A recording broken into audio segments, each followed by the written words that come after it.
تو بہرحال انہوں نے کہا ہے کہ درخواست گزار کو پیش کریں عدالت میں, تعمیل کرائیں اس کی. وہ پتہ نہیں کون سے SHO ہیں, ان کو یہ آرڈر دے دیا گیا ہے جو متعلقہ تھانے کے ہوں گے کہ جناب ان کو عدالت میں پیش کریں, ہم نے ہر حال میں یہ کیس سننا ہے. تو قاضی صاحب جو ہے وہ کوئی نہ کوئی فیصلہ اس کیس میں نکالنا چاہتے ہیں, کچھ کرنا چاہتے ہیں. ادروائز عموماً یہ ہوتا ہے کہ جب کوئی درخواست گزار درخواست واپس لے لے تو پھر عدالت اجازت دے دیتی ہے کہ ٹھیک ہے جی کیس جو ہے وہ ڈسپوز آف کر دیتی ہے. لیکن ابھی قاضی صاحب کہہ رہے ہیں کہ نہیں, ہم نے یہ کیس سننا ہے. تو مجھے لگتا ہے اس کیس میں وہ کوئی نہ کوئی فیصلہ دینا چاہتے ہیں. تو خیر, میں ابھی پاکستان تحریک انصاف کے دفتر بھاگتا ہوں, وہاں پر جو پریس کانفرنس ہوگی کس جماعت کے ساتھ PTI اتحاد کرے گی یہ منظر عام پہ آ جائے گا, میں وہاں سے بھی آپ کو اپڈیٹ کر دوں گا. لیکن اس سے پہلے جو عمر ایوب نے پریس کانفرنس کر دی تھی, جو میں نے ریکارڈ کی تھی لیکن اپلوڈ نہیں کر سکا, وہ آپ سنیے, میں یہاں پہ لگا رہا ہوں.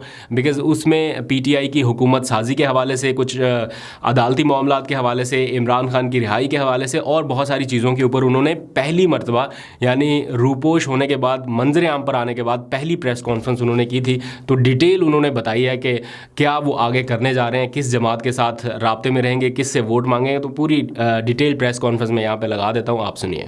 خواتین و حضرات, ایک طویل مدت کے بعد آپ مہربانوں کے سامنے پریس کانفرنس کرنے کا موقع ملا, اور میں زیادہ دیر اس بات پہ نہیں جاؤں گا کہ کن حالات میں ہم لوگ گزرے ہیں. مجھے نامنیٹ کیا کہ میں الیکشن لڑوں وزارت عظمیٰ کے لیے قومی اسمبلی میں.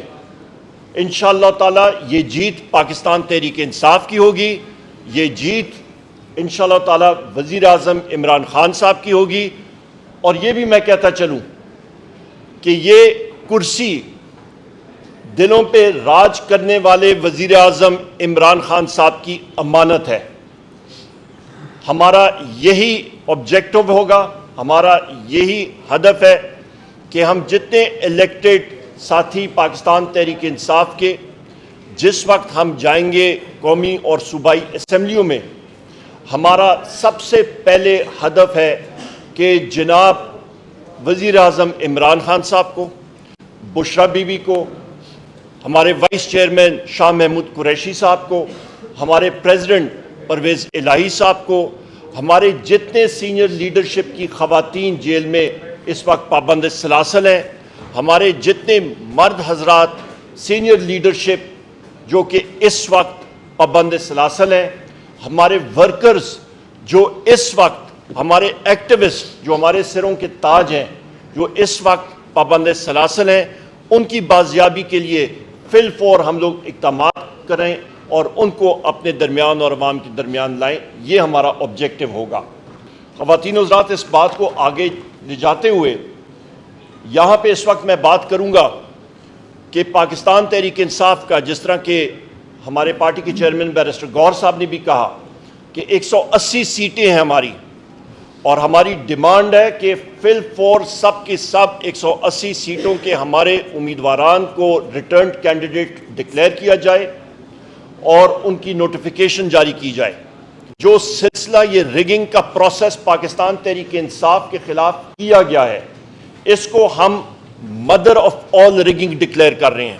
جس ٹیکنیکل طریقے سے کر رہے ہیں, میں پھر ریپیٹ کرتا ہوں, اس کو مدر آف آل ریگنگ ہم لوگ ڈکلیئر کر رہے ہیں اور اس کو سخت الفاظ میں اس کو ریجیکٹ کرتے ہیں. اس معاملے کا سمپل حل جو کمشنر راول پنڈی نے کہا, فارم 47 فی الفور ایشو کیا جائے اوریجنل, جس پہ پاکستان تحریک انصاف کے نمائندگان اور امیدواران کامیاب ہوئے تھے, ان کو الیکٹڈ ڈکلیئر کیا جائے. لانگ ٹرم میں اس کی انکوائری, جوڈیشل انکوائری ہونی چاہیے, انڈیپینڈنٹ ججز ہونے چاہیے, اور جن لوگوں کے نام کمشنر راول پنڈی میں لیے ہیں وہ اس انکوائری کا قطعاً کسی قسم کا حصہ نہیں بننا چاہیے. ہم لوگ چیف جسٹس پاکستان سے بھی گزارش کریں گے کہ کیونکہ ان کا نام یہاں پہ لیا گیا وہ ہمارے لیے محترم ہے, پر کیونکہ ان کا نام لیا گیا ہے تو سپریم کورٹ کا جو بینچ بنتا ہے اس سے وہ ہم لوگ احترام سے ریکویسٹ کریں گے ان سے کہ اس کا حصہ وہ نہ بنے, اور ایک انڈیپینڈنٹ پینل کے طور پہ, ایک جوڈیشل پینل کے طور پہ صاف شفاف جوڈیشل انکوائری ہونی چاہیے. کیونکہ پاکستان کی عوام کو ہم نے یہ بتانا ہے اس پورے ملک کی اشرافیہ نے بتانا ہے, اس پورے ملک کے سسٹم نے بتانا ہے کہ مینڈیٹ چوری نہیں ہو سکتا, اور جو کوئی یہ کرے گا اس پہ بھی ان کو کیفر کردار تک پہنچایا جائے گا. اور اس طرح یہاں پہ میں ایک اور بھی بات یہاں کروں کہ پشاور میں بھی وہاں کے ڈپٹی کمشنر اور پولیس کے اہلکاروں نے مل کے پشاور کی ہماری 7 سے 8 سیٹیں صوبائی اسمبلی کی, وہاں پہ انہوں نے انجینئر کی, اور اسی طرح انجینئرڈ ریگنگ کے طور پہ جن ہمارے ساتھیوں کی لیڈز, جس میں تیمور خان جھگڑا شامل ہے, جس پہ ہمارے کامران بنگش صاحب شامل ہیں, مختلف ہمارے ساتھی اس میں شامل ہیں, ان ساروں سے وہ سیٹیں چھینی گئیں, اور کسی اور ساتھیوں کو, جن اور لوگوں کو ڈکلیئر کیا گیا, اس پہ بھی ہم لوگ فل فور ڈیمانڈ کرتے ہیں کہ ان کو بھی ونر ڈکلیئر کیا جائے جن کا اصلی حق ہے اور جن کو مینڈیٹ ملا تھا.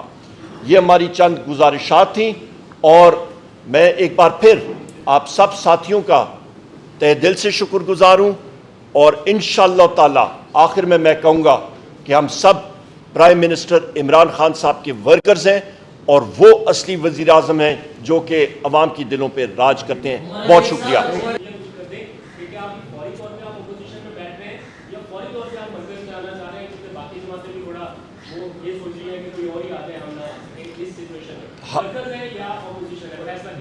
بہت کلیئر, میں نے اپنی پریس ٹاک جس وقت شروع کی تھی میں نے یہ بات کہی تھی, اور یہاں پہ ہمارے چیئرمین بھی ہیں, ہم سارے یہاں پہ ذمہ داران بیٹھے ہیں کہ پاکستان تحریک انصاف مرکز میں اور صوبوں میں انشاءاللہ تعالی حکومت بنانی جا رہی ہے. ہمارے پاس نمبرز ہیں اور ہم لوگ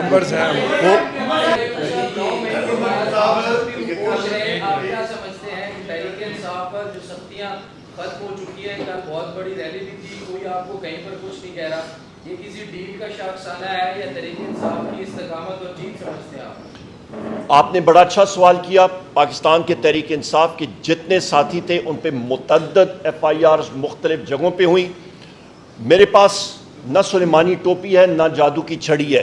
میں نے جو ٹرانزٹ بیل لی ہے, اور میں مشکور ہوں chief justice Peshawar high court کا, مجھے مختلف عدالتوں میں حاضر ہونا پڑے گا کہ ایک وقت تقریباً 8 شہروں میں ایک ٹائم پہ مجھ پہ جو ایف آئی آرز ہوئی ہیں, تو میرے پاس یا اڑن تشتری بھی ہوتی تو ہر جگہوں پہ, یا سلیمانی ٹوپی بھی ہوتی, میں ہر جگہ پہنچ نہیں سکتا تھا. تو آپ اندازہ لگا سکتے ہیں کہ یہ بوگس ایف آئی آرز کی کیا نوعیت ہے. کسی قسم کی اس پہ نوعیت ہے ہی نہیں, اور ہمارے سب ورکرز کے اوپر جو یہ بوگس ایف آئی آرز بنی ہیں وہ اس چیز کی علامت ہے کہ سب سمجھتے تھے, لوگ سمجھتے تھے کہ ان کو دیوار کے ساتھ لگائیں گے یہ ٹوٹ جائیں گے, پر یہ پاکستان تحریک انصاف ہے. ہم لوگ اپنے لیڈر اور اپنے قائد عمران خان صاحب کے نظریے پہ بلیو کرتے ہیں. ہم لوگوں کا یقین ہے لا الہ الا اللہ محمد رسول اللہ, ایاک نعبد و ایاک نستعین, یہ ہمارے ایمان کا حصہ ہے. ہم لوگوں نے اپنے موقف پہ ہم لوگ ڈٹے رہے اور ڈٹے رہیں گے انشاءاللہ.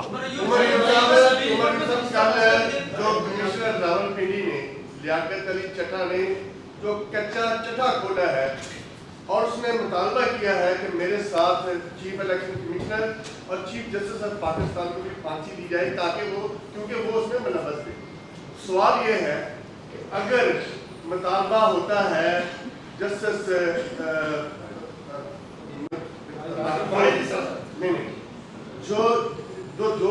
دو جسٹس نے جنہوں نے ریزائن کیا ہے, کہا جاتا تھا اگر ان کی چوری کے ڈر سے انہوں نے استعفے دیے ہیں, اگر ان کی چوری کے ڈر سے استعفے دیے ہیں, یہ جو کل کچا چٹا کھلا ہے, ان چیفز کو کیوں نہیں استعفا دے دینا چاہیے تاکہ اس ملک میں ان کے ہوتے ہوئے الیکشن شفاف نہیں ہوئی, اس الیکشن کی ریٹن کی انکوائری کیسے شفاف ہو سکتی ہے؟ آپ کا بہت بہترین سوال ہے. میں اس کا جواب دے کے پھر چیئرمین تحریک انصاف بیرسٹر گور صاحب سے بھی ریکویسٹ کروں گا, وہ بھی ایک ایمیننٹ لائر ہیں ملک کے. سب سے پہلی چیز یہ ہے کہ یہ سوال جن لوگوں کے بارے میں انہوں نے بات کی ہے وہ خود اس کا جواب دیں. ہماری صرف ڈیمانڈ ہے, ہم لوگ پاکستان تحریک انصاف آئین اور قانون پہ بلیو کرتی ہے. ہم لوگ یہ چاہتے ہیں کہ ایک انڈیپینڈنٹ انکوائری ہونی چاہیے, اور جو لوگوں کا نام جو اس پہ اکیوز ہوئے ہیں وہ اس انکوائری کا حصہ نہیں ہونا چاہیے, اور صاف شفاف انکوائری ہونا چاہیے. اور میں پھر ریپیٹ کروں گا کہ ایک انکوائری کے پیچھے رزلٹ ڈیلے نہیں ہونا چاہیے. فل فور آپ فارم 47 کے تحت جو اصلی کینڈیڈیٹس ہیں جنہوں نے جیتا ہے ان کو ونر ڈکلیئر کریں اور اس کے بعد انکوائری ضرور کریں اور صاف شفاف انکوائری کریں. میں صرف اس کی صاحب جی میں بات کر دیں. دیکھیں، میں نے جس طریقے سے میں نے اپنے پریس ٹاک میں بھی ذکر کیا کہ ہمارا انٹائر فوکس جو ہے نا وہ سیٹوں پر ہے اور اس سے ہیں نئے پنڈورے باکس ہم نہیں کھول رہے. جو لوگ یہ کہتے ہیں تو پاکستان تحریک انصاف ہم بالکل چیف جسٹس کی ریزگنیشن کا مطالبہ نہیں کرتے، نہ ہم نے کیا ہے نہ ہم کر رہے ہیں. جو ایلیگیشن لگے ہیں کمشنر نے دیے ہیں اس کے تناظر میں کہتے ہیں کہ ہماری موقف کی تائید ہوئی ہے. جو ہم کہتے ہیں کہ ہماری جیت کو کنورٹ کیا گیا ڈیفیٹ میں، اس کے سلسلے سے کوئی توجہ نہ ہٹائی جائے، اس کی انکوائری ہونی چاہیے. جو وہ ونر کینڈیڈیٹ کو ڈکلیئر کرتا ہے کہ یہ جیتا ہوا نہیں ہے، یہ ہارا ہوا ہے اور ہارے ہوئے کو وہ جتوا رہا ہے اور صبح کے وقت کر رہے ہیں، ہم اس پہ فوکس کرنا چاہتے ہیں اور یہی ہمارے لیے ہے.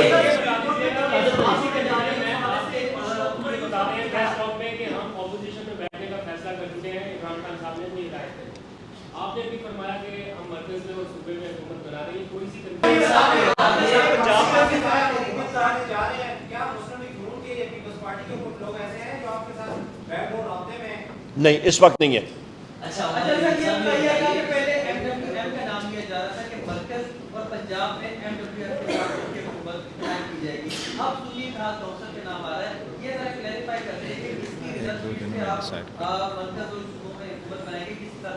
یہ ہم سب یہ سارے ہمارے بڑے قریبی ساتھی ہیں اور انشاءاللہ تعالیٰ ان کے ساتھ ہم خود اپنے معاملات خود ڈیل کر رہے ہیں اور آپ کو 1-2 دن میں سب کلیئر ہو جائے گا. آپ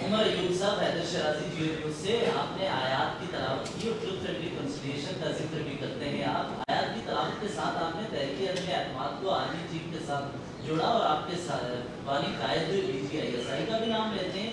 اس وقت کیا جو کمشنر نے پریس کانفرنس کی ہے اس کے پیچھے نواز شریف ہیں یا پھر اگر آپ ہارے تو پھر کہیں گے کہ موجودہ آرمی چیف یا ISI ہے، یا انہوں نے خود کیا ہے نون لیگ کے ساتھ مل کر، یا ابھی بھی ملٹری اسٹیبلشمنٹ کی آشرواد سے عمران خان کو ہرایا گیا ہے اور انہوں نے یہ ریلیو کی ہے، کس کی وجہ سے؟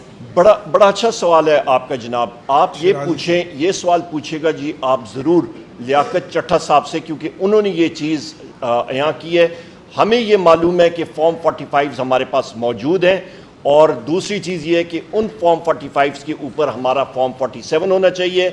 آپ نے ملٹری اسٹیبلشمنٹ کی بات کی ہے، ہم لوگ بھی محب وطن ہیں. عمران خان صاحب نے بارہا بات کی ہے کہ فوج بھی میری، ملک بھی میرا اور میری جان بھی پاک فوج کے حوالے اور آرمڈ فورسز کے. ہم لوگ اپنے پاک فوج، پاک فضائیہ، پاک آرمی، جتنے ہمارے مسلح افواج کے ساتھی ہیں ان ساروں کے لیے ہم نے ہمیشہ سپورٹ کیے اور ہماری ملٹری ہوگی، ایک سٹرونگ ملٹری ہوگی تو جغرافائی سرحدیں مضبوط ہوتی ہیں. بہت شکریہ.